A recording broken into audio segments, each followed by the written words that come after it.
Morning student. Today I am going to start your question answer of chapter 3rd. The name of your chapter is Growing New Plants. It's a quote. When the sun rises it give hope to start new day. जब सूरज उगता है ना तो एक नई उम्मीद देता है. इसलिए आप नई क्लास में आए हो, अच्छे से मेहनत करो, अच्छे से पढ़ो. और ये जो समय है ना, जो आप पिछले समय गया उससे आपका बहुत नुकसान हुआ है. तो अब हम जो पढ़ेंगे ना उसको समझ के पढ़ेंगे. क्वेश्चन पहला है, describe the structure of sheet. Seed का स्ट्रक्चर के बारे में पूछ रहा है कि सीड का एक बीज का स्ट्रक्चर कैसा होता है. Answer, seed is covered by an outer protective covering called the seed coat. जो बीज होता है उसके जो बाहर से एक ना कवर होता है उसको हम सीड कोट कहते हैं. Inside the seed are the seed leaves also called cotyledon. उसके अंदर जो बीज होता है उसके अंदर एक पत्तियाँ भी होती हैं. ठीक है, जब उनसे भिगाते हैं तो फूल जाता है. फूलने के बाद क्या होता है उसके अंदर से पत्तियाँ बाहर को निकलती हैं. जैसे अगर मम्मी कभी चने बनाती है, चने भिगाती है तो उसमें से अंकुर फूटते हैं, तो उन अंकुर के अंदर पत्तियाँ होती हैं. उसको हम कॉटिलीडन बोलते हैं. Inside the cotyledon is the baby plant. उस कॉटिलीडन के अंदर एक छोटा सा पौधा होता है, ठीक है, जिसे एम्ब्रॉय कहते हैं. This baby plant has a tiny shoot called plumule and tiny root called radicle. ठीक है. Explain the process of germination of seed. ये क्वेश्चन नंबर 2 है आपकी बुक का. वो कह रहा है कि एक सीड को बढ़ने का जो उसको आप एक्सप्लेन करो. तो पहला है, the seed absorb water and swell until the coat become smooth. क्या करते हैं, सीड पानी को सोखता है अपनी तरफ और वो फूलता है जब तक कि वो स्मूथ ना हो जाए. The cell of the embryo start dividing and multiplying as they get water, air, sunlight and nutrients. उसके बाद क्या होता है, जो सेल होता है, एम्ब्रॉय का जो सेल होता है वो स्टार्ट डिवाइड भी होना और मल्टीप्लाई होना शुरू कर देता है. किसके हेल्प से, पानी, हवा, सूरज की रोशनी से और जो न्यूट्रिएंट्स तत्व उसे मिट्टी से मिलते हैं. This result is breaking of seed coat. ये क्या है, एक सीड का टूटने का मतलब फूट कर एक अंकुरित होने का एक प्रोसेस है. The radicle start growing in the downward direction and the plumule begins to grow in the upward direction. जो रेडिकल होते हैं, जो रूट होती है वो नीचे की तरफ जाती हैं, और जो प्यूमल होते हैं, जो पौधा नया सा उग के ऊपर मिट्टी से ऊपर की आता है, वो किसकी तरफ बोलते हैं, अपवर्ड डायरेक्शन है, ऊपर की तरफ आता है. The cotyledon provide food to the embryo. जो कॉटिलीडन होता है वो खाना प्रोवाइड करता है किसको, एम्ब्रॉय यानी baby plant. Once the leaves are form, जब उसमें पत्तियाँ हो जाती हैं, the cotyledon are shed and a new plant grow from the seed. तो क्या होता है, उससे एक नया पौधा उग जाता है. Name the agent that helps in the dispersal of seed. यानी बीज को फैलाने का वो कौन कौन से एजेंट हैं. जैसे चैप्टर में मैंने आपको समझाया था, एक्सप्लेन एनी टू. उसमें से आपको सिर्फ 2 एक्सप्लेन करने हैं.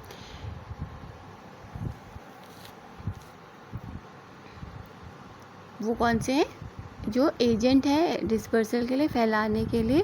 पहला हवा, दूसरा वाटर, एनिमल्स, एक्सपोजन. यानी wind, water, animal and explosion. Wind seeds that are small and light are generally disperse by the wind explosion.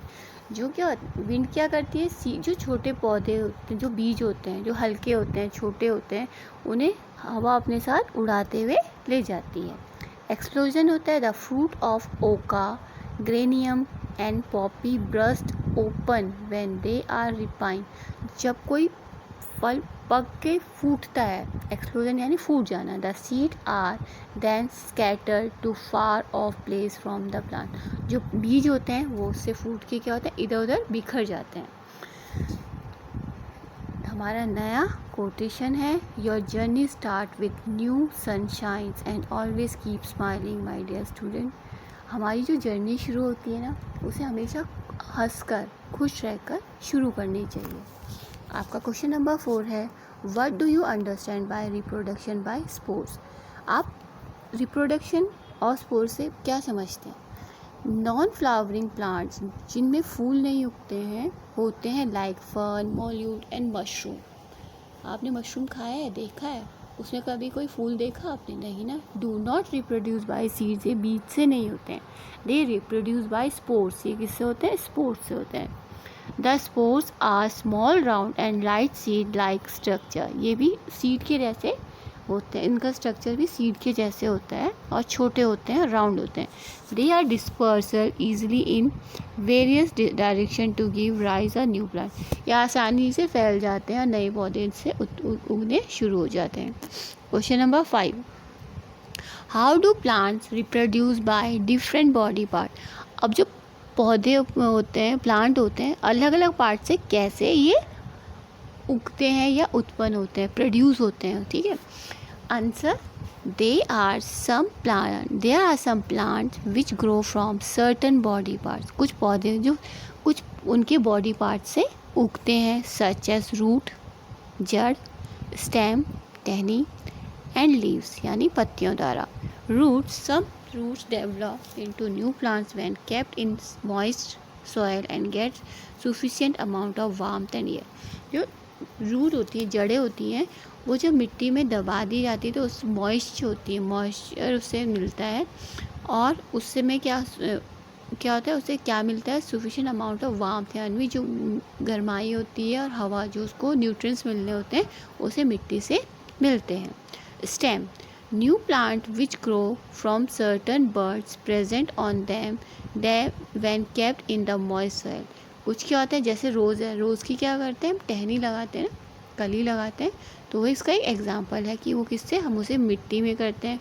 उसी तरह जैसे एक रूट को मॉइस्ट सॉइल चाहिए और एयर चाहिए, ऐसी स्टेम को भी चाहिए। Leaves of some plants bear buds on them. उनमें थोड़े बर्ड्स क्या होते हैं, उनमें बर्ड्स फूल, छोटे छोटे फूल, जो छोटे फूल होते हैं वो होते हैं। These buds give rise to a new plant. वो क्या बर्ड कहते हैं? नए पौधे को जन्म देते हैं। They are place in moist, इन्हें भी मॉइस्ट सॉइल में प्लेस किया यानी उगाया जाता है। What are the process involve in cultivation. कौन कौन सी प्रोसेस होती है कल्टिवेशन के लिए, खेती के लिए? पहला है प्रिपरेशन ऑफ सॉइल, मिट्टी को तैयार करना। सोइंग, ठीक है। इरिगेशन, पानी देना। एडिंग मैन्योर एंड फर्टिलाइज़र, उनमें खाद देना। फिर प्रोटेक्टिंग क्रॉप्स, उनकी रक्षा करना, कहीं कीड़े ना खाए, कोई पंछी ना खाए, उनकी देख रेख करना। हार्वेस्टिंग, उनकी कटाई, और स्टोरेज, उन्हें रखाव। That's all for today.